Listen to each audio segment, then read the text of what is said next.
I didn't hear anything about what this movie was about. I just saw some advertisements for it, heard some kind of hype about this movie.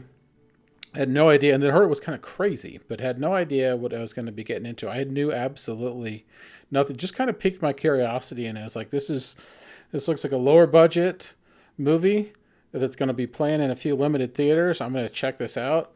And it's got the cast was got Bill Skarsgård is in it. I was like, that's cool. The only thing I really had heard about this movie before was that it was about an Airbnb experience gone wrong. You hear like every once in a while you hear some horror stories about it, or like there's like cameras watching people when they're sleeping in there, just weird shit like that. So it opens up like great horror movie potential when you have like Airbnb as a setting. Also like great for like low budget like indie horror kind of scenario too, where you just got primarily one location, and then you can have all the weirdness happen and chaos happen around that one weird location that you want. Just avoid any kind of reviews that have spoilers on it. The best experience that you'll have out of this movie is to see it in a theater when you're, well, plus number one, you're going to be supporting like lower budget movies. And we need more of those to do well at the theater, so they'll keep making them. The better lower budget movies do, the more financing will come through for other lower budget movies to get made. So it's good on many levels. But this is a crazy ass movie. It's great too because after watching it, I heard people leaving, and you're like some of the comments from people leaving, and people are one girl like called her dad, and she was like, "Dad, this is like the most fucked up movie I've ever seen." She's like, "I can't even describe it, but you just got it." She's like, "This thing happens, and this thing happens, and then this crazy shit happens." She's like, I don't even know how to describe it. You just got to see it." But that's kind of the best way to tell people about this movie is that not to know anything about it. The trailers leave it very vague. You just know that something creepy is going to happen. This movie is basically like just like a rabbit hole of creepiness and potential for other like low budget indie movies to tap into when you see the scenario that unfolds in this. So basically, you've got this woman played by Georgina Campbell, and she's going out for like a documentary filmmaker research position assistant, and I can't imagine that pays any money, but she's in Detroit, and believe me, like however well this movie works on many other levels, it does not work as a travel brochure for Detroit because it makes Detroit look like a real, at least the area that they're in, real rundown, where it's just like total like crime ridden. Do not go out at night or bad shit is going to happen to you. And the cops that come by, they're like, "Look, we can't really investigate this right now because we just got a call where people are getting shot at, so we have to go. That's more serious." So whatever like urban legend horror story that you have happening in here, whatever chaos is unfolding right now, there's people getting shot at. That's immediate danger. We have to go. So it sort of sets up that this is an area that's very shady, and that there's not going to be a lot of help given. So basically, you got to fend for yourself in this area. So this woman, to save money, she goes this kind of like low budget Airbnb. She's got a research position assistant job in the morning, and she goes to the lockbox. And when she goes into the lockbox, she has the code that she puts in. It's raining outside, and there's no key in there. So she goes out to her car, and she's trying to call like the property manager, and she looks in the window, and she sees a light turn on. She goes back to the door, and there is Bill Skarsgård. Bill Skarsgård looking very kind of like dapper and put together. So he lets her in.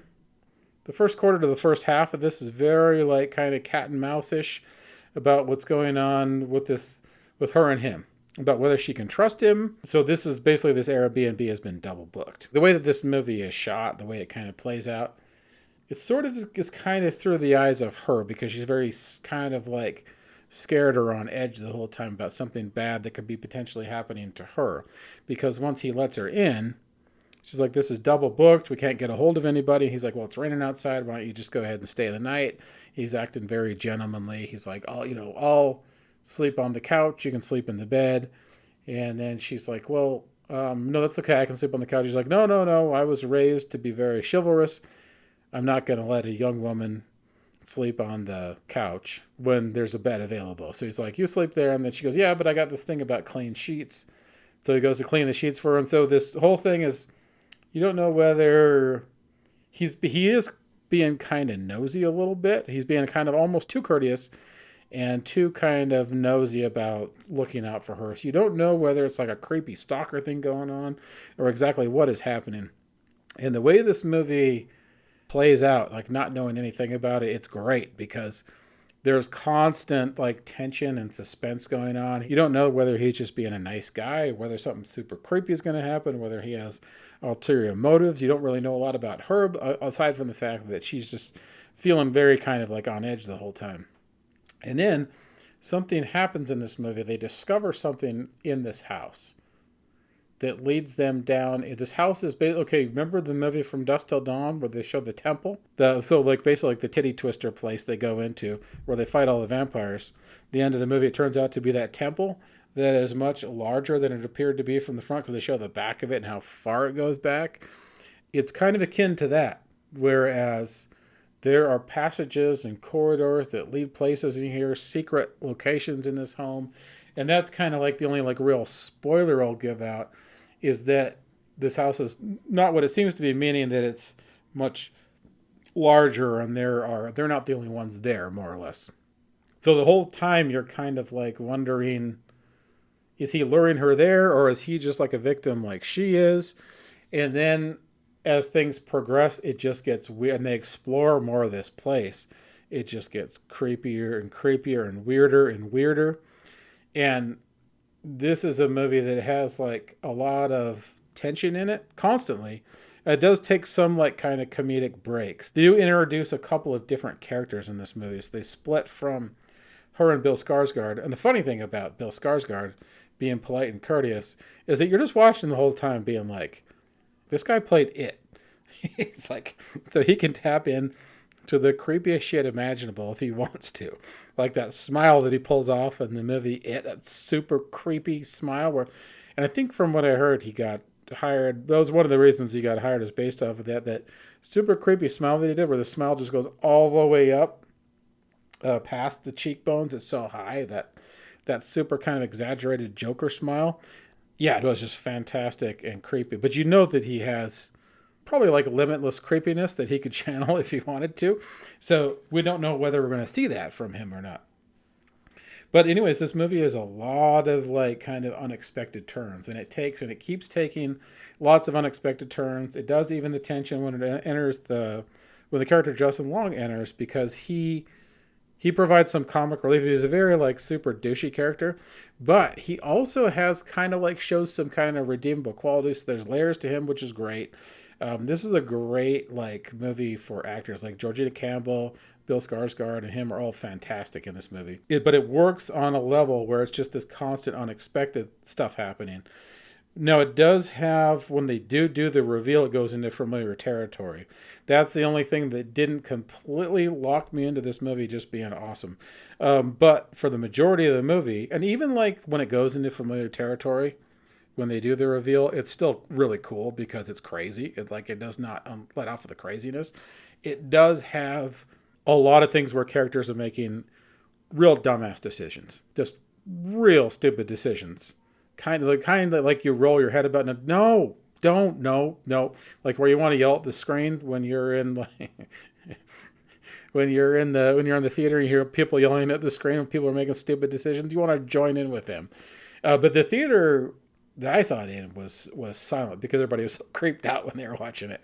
The tension was so high that people were too, like, they didn't even want to do like that tension breaker where they're yelling at the character. I did hear kind of some people like muttering, "You dumbass, don't do that," or "Don't go there," that kind of stuff.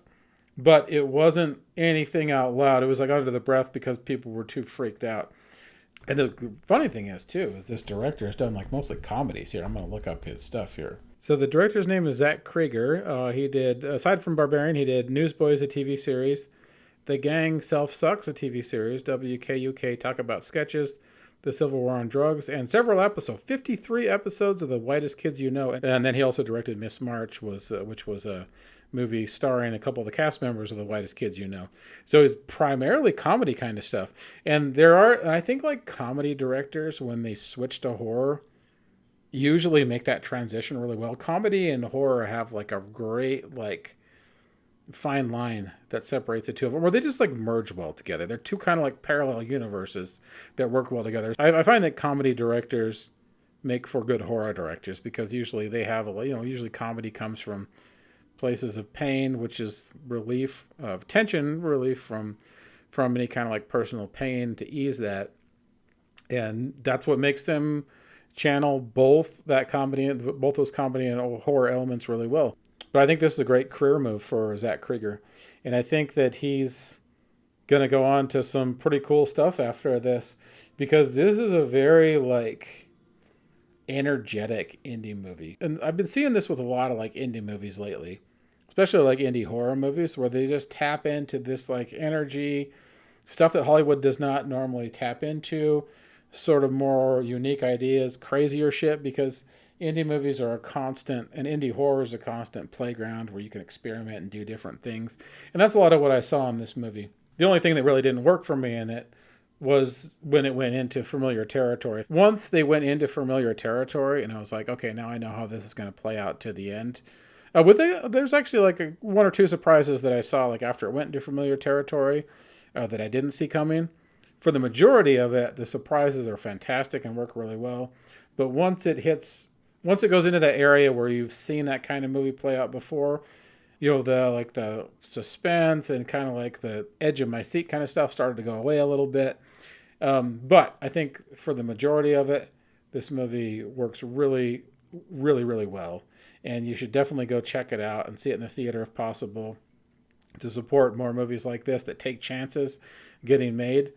And I think that it's another example of like seeing like The Black Phone, which is very like inspiring to watch. Just more lower budget, kind of more indie centered kind of stuff, focusing on like character and ideas and things that you don't see coming, and just things that makes horror work really, really well. And that primal kind of thing that both this movie and The Black Phone tapped into as well. And it just is one of those movies that you'll see and you'll be like, it'll just kind of like spur all kinds of like ideas for like another horror movie that you could see like this, or like potentially ideas that you have of your own and want to make. But it's inspiring to see a movie like this. I think that's mostly what I got out of it. But yeah, so definitely go check out this movie Barbarian at the theater. Support more movies like this, and yeah, you're gonna be in for a crazy ride. Um, so okay, cool. So I just love seeing like cool and like kind of different stuff like this.